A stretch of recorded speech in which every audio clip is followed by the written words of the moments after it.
Greetings, I'm Solidus-Skully, and welcome to the Streets of Rage 3 commentary. And judging by that intro there, you might be thinking I'm playing the Japanese version, but no, I'm still playing the botched, PAL/US release like all of us got back in 1994, but, that's to be talked about later. In the meantime, summarizing this little note delivered by Blaze to, the star of the franchise, Axel. Yeah, basically the American plot is that the Syndicate's at it again, setting up bombs all throughout the city and kidnapping the chief of police. Adam's too busy to help for some reason, God only knows, although judging by Streets of Rage 4 it might be possible that he's actually a father at this point. But in any case, we've got Skye joining us, we have new character Dr. Zan, and, Streets of Rage 3. Quite a lot to discuss with this game, which is, part and parcel the reason why I'm doing a commentary. But the more important reason of this is, the fact that this is also my favourite Streets of Rage game of all time. But we'll get into that after, this little cutscene here, and yes indeed, Streets of Rage 3, new edition, we have actual cutscenes of importance. Yeah, we have story, characters talking to each other, no background music, kinda sadly, so, that's a little bit bores, and kinda makes these cutscenes seem a bit more robust than they otherwise should be, but, yeah. In this case, and in terms of the American version of the plot, Dr. Zan was a former employee of the evil Mr. X, but apparently he didn't like working for an evil guy, so he decided to leave and is trying to make up for his crimes by teaming up with, the Japanese equivalent of the A-Team with the Streets of Rage gang to basically stop all the bombs that the Syndicate have put throughout the city, and of course find out where the Chief of Police is, after all that's gone on. And the reason why I say the American version of the plot is because Streets of Rage 3 does actually have two very different plots depending on which region you play. Japanese version has a different plot, and if you're playing the Western release, well, things are pretty much what you're seeing right here. In the meantime though, in terms of actual controls, all the other controls you played in the previous Streets of Rage games have all been fake. Just been messing with your mind. No, if I can actually learn how to get my fucking thoughts in order. Yeah, controls are very similar to what you would have experienced in previous Streets of Rage games. Again, you have a basic light and heavy attack, you can throw enemies to the ground, jump over them and toss them all about, like swing your partner around and round, throw them over onto the ground. But you do have a few extra abilities here. Like you can pretty much spin around when they try and grab you, you have a special attack there. Again, of course, costing a little bit of health if you do decide to use it, so use your attacks wisely. But you do also have a few additional things, as you can see there, not only relegated to skate anymore, all characters have the ability to run, so use that at your discretion. And of course, similar with Blaze, again you have your two primary, special attacks. Again, if you're running while doing it, you pretty much have her how do you do attack, where she pretty much just flips around and gives them all this business. Or if you decide to utilize it while remaining stationary, you also have her Nobara attack, where she pretty much utilizes some sort of ki, chakra, whatever sort of mystical energy to pretty much deal a shitload of damage towards her enemies. And of course, in keeping with Streets of Rage tradition, depending on which character you pick, you do also have a whole bunch of different, stats, buffs and bonuses, depending on which one you pick, Blaze pretty much being the all-rounder, and my primary pick for any Streets of Rage game, really, because, well, I just really like the character, and to be honest, I think she, suits herself rather nicely. Except against those, little shivs right over there going, I'm gonna stab you, gonna stab you. That's pretty much all she wrote. Blaze does also have a little bit of a special attack when it comes to utilizing her, special weapons. So, again, if you have the knife or any other weapons, pretty much use that as a little bit of a specialty. But you'll be seeing that by the time we get outside. By the way, new to Streets of Rage, sort of, is gun mercs. Basically, people in suits going, Mr. Anderson, or, hang on, Miss Fielding, I've been looking for you. But gun enemies equal ouchie and pain, so probably best to get up in their grill and take him out lickety-split. And of course, speaking of lickety-split, we also have the fat fox, I forgot what their name was, but Big Ben, Big Bob, or whatever the fuck their name was. They appeared in Streets of Rage 1, but now they are back! Looking like they're just, going to the fucking fairground going, oh boy, I can't wait to eat all the funnel cake and fried chicken! As he belches out fire, smoke, and all manner of tasty treats. There we go, that's Blaze's special attack with a little knifey poo. Oh, it's called a dagger here, well, close enough. Although, to be honest, from the graphical stylings here, it looks more like a box cutter, really, so whatever. It can still be quite dangerous, or Stanley knife, depending on your regional abilities. But in any case, here's his typical Streets of Rage edition, go from one screen to another, beat up goons, and, you know, just make sure you survive the onslaught, really. But, to kind of talk about Streets of Rage 3 in a little bit more, well, detail as for what it also changes up with, really. Well, in terms of positives, not really too much else. I mean, we have the addition of cutscenes and a more in-depth story going around, and that kind of goes for both versions, so neither country is really shortchanged, apart from a few plot details here and there. In turn, though, there is also the idea of, you know, adding additional abilities towards all the specific characters, so, yeah, like, I mean, it's not just Blaze that gets a few extra toys to play with, all characters are served rather nicely, depending on, you know, what you get to play with. But in any case, so it's just beat-em-up action as you know and love it, really, so again, you might be wondering, what bad comes with Streets of Rage 3? Well, you'll find out, because, yeah, this game is rather... Well, I mean, I wouldn't say it's considered the black sheep of the series, it's just that, depending on the region you play, namely the PAL and US releases, it tends to get a little bit more, well... I don't really know what to say. It's not a bad game necessarily, even with the versions that you play.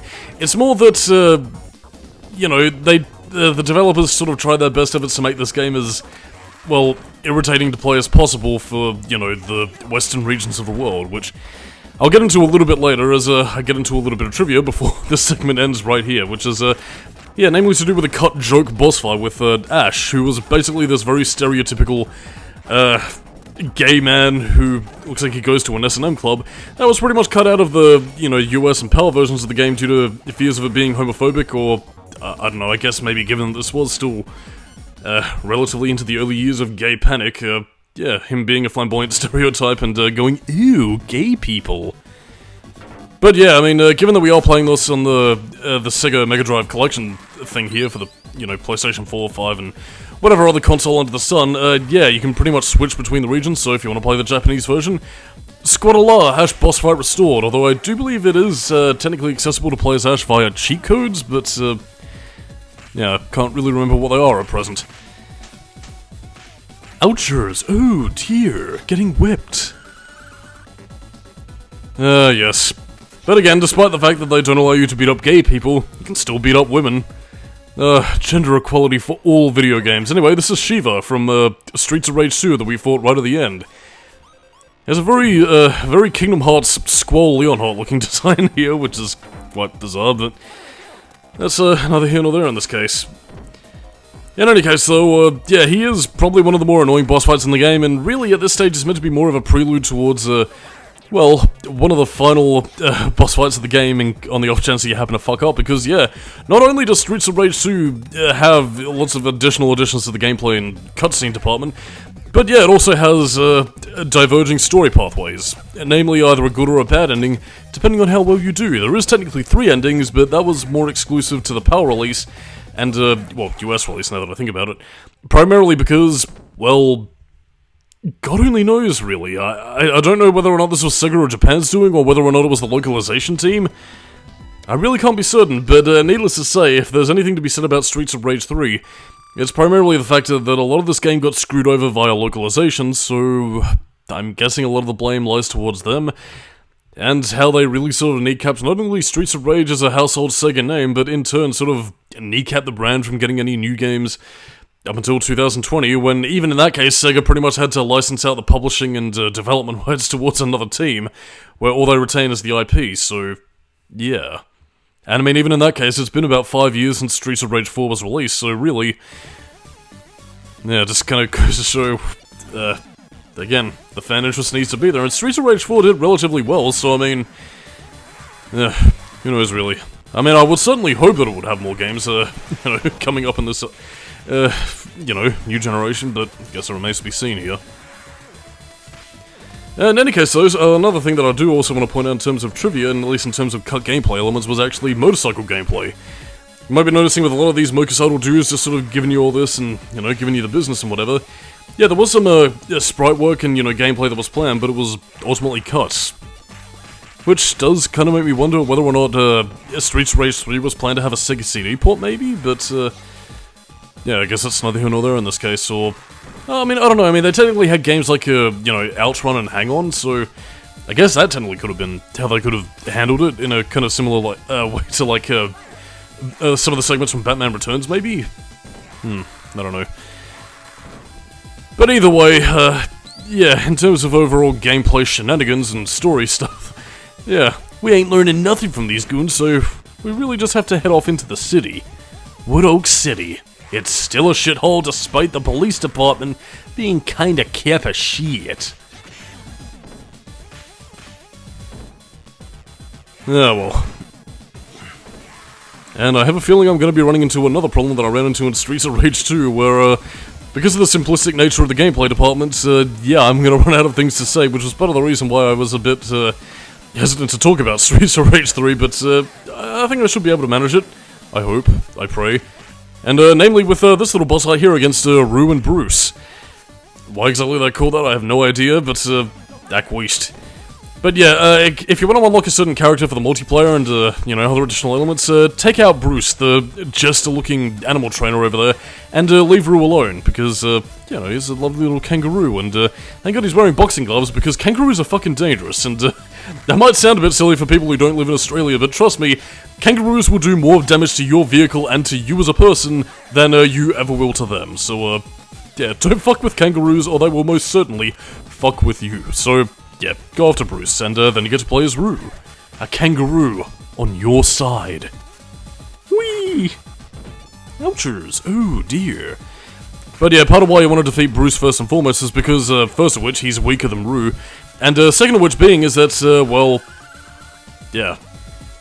Well, you get to play as Rue, and yeah, he'll pretty much just bugger off and say, "Thank you for releasing me!" So, yeah, that's why you want to save him. Well, g'day cunt, see you later. See you in the obituaries. Oh yeah, dancing potty time, oh yeah, sick as hell. Come on Blaze, show off your funky dance moves with your bad self and, you know, prove to those dancing, hip-shaking lesbians that, I don't know, you got some sick moves. I'd like to think in the background over there in that club, Yuzo Koshiro was playing, because he has also been known to, you know, show off some of his soundtracks down in the clubs. Or so I'm led to believe, anyway. But yeah, to kind of talk about the music here, actually, Streets of Rage 3 actually has one of my favorite soundtracks in, well, actually one of my favorite soundtracks in video games, period, really. And a lot of that's to do with the fact, and again, you probably can't hear it over my waffling commentary in the sense that, yeah, he somehow manages to take the Mega Drive sound chip and make it sound like, you know, CD quality music and, you know, very legitimate techno music that could have been played, you know, at the time in clubs and shit. Which, again, is very fucking skillful work to do, and honest to God, like, I mean, Streets of Rage 3's soundtrack is kind of divisive. A lot of people consider 2's to be the best, which, I mean, I can't see what they mean, but I mean, as an overall soundtrack and a piece, I don't know, Streets of Rage 3 just sort of hits all the right notes and being energetic and sick as hell. And on top of that, you know, for the aforementioned fact that it does sound like CD quality music, I just really love this soundtrack, man. It is fucking great, and, you know, it's part of what helps me to enjoy the game despite its deficiencies here and there. And if you're wondering why I'm just sort of teasing it, well, I sort of plan to bring it up in the next part. I mean, again, this being a beat-em-up game, there's not really much to sort of chew the fat on in terms of gameplay structure apart from a few boss tactics here and there, so, you know, I gotta pace myself. I wanna try and sort of level things out so I don't run out of things to talk about too quickly. And that's really only a bit of a fear that I have in terms of beat-em-up games, so honestly, goodness knows what I'm gonna talk about by the time I get to Comic Zone, but I'll find a way. Or stumble my way through and die trying, really. Then again, I suppose a lot of that is also in response to the Streets of Rage 2 playthrough that I started with high hopes and sort of divulged into angry, bitter, drunken ramblings, because what's Solidus-Skully's motto when he can't think of anything to say? Oh shit, better down some fucking beers and hope to God I can stumble my way to victory. I need a drink. Oh my god, they're everywhere! Oh, delicious. But yeah, in any case, if you're also wondering why, you know, the number of lives has increased to what more than you otherwise would have, yeah, you're entering in like a little lives code at the beginning of the game, and you can pretty much just, you know, get a few additional lives so you can survive the journey. And I mean, if you're playing the US and PAL release, I recommend that you take it, because let's just say in kind of a Devil May Cry 3 kind of way, yeah, let's just say that Japan got it easier, whereas we in the West got it harder. So, yeah, very much an inverse Mario 2 The Lost Level situation. Oh, here we go. And in this case, we have the return of the Blaze Sisters from Streets of Rage 1. I know these two ladies have, you know, have their own unique names, but, you know, they're basically the Blaze Sisters given their own unique designs, and, well, a few more unique attacks here. Again, as you can see, they pretty much, they do have that whole, you know, flipping to and fro just to sort of get out of your range, so you need to get into the exact space of two-dimensional plane in order to take them down, but, yeah, you know, they also have lightning attacks. They will actually team up for a more powerful variant of that, and, really, by the time you take out one, it gets a little bit easier, but at the same time, though, yeah, you know, it does sort of reflect that Streets of Rage 1 sort of irritation of trying to catch up to them to actually beat them up and deal with the damage, and, well, again, unlike Streets of Rage 1, you also no longer have the police car missile launcher Sugar Me Doo to sort of help you out with, really, so you're doing it hard, love. You're doing it hard, love. And, you know, if you're playing on the normal difficulty, you're doing it even harder. So yeah, that's pretty much all she wrote in this case. Apart from that, though, you do at least have a pretty cool boss theme to listen to, so, yeah, sick as hell, and, once again, Yuzo Koshiro. One of Sega's most valued composers, and, you know, the man who's really good at what he does. And if I can also say anything about the background artwork detail for Streets of Rage, again, still very high quality stuff, and, does make full use out of the Mega Drive's hardware capabilities, and, yeah, in terms of the bar over there. Man, I could be going for a couple of brewskis from over there. I mean, speaking of which, though, it's actually a really nice-looking fucking bar. Like, I mean, again, I don't know if it's specifically underwater or it's just got, like, a little fish tank over there, but honestly, that would set up some quite nice mood and atmosphere, and, as someone who did used to work as a bartender, I can appreciate that like a shallow grave, because it does make me appreciate the, you know, the nice afternoon atmosphere when you're serving brewskis and, sort of enjoying the afternoon sun with the ocean to and fro. God, I never really thought I'd find myself getting nostalgic for old jobs that I no longer work at, but here we are. Ouchers, oh dear. Come back, lady.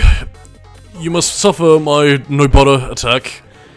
And yeah, there is actually different voice quotes depending on which, if you switch to English or Japanese, so yeah, no butter, or how do you do? How do you do? How do you do? How do you do? There we go. One more no butter, and you're history. So on that note, I'm Solidus-Skully, keep it new metal, and next time with the Streets of Rage 3 commentary, I talk about some development problems. Catch you later.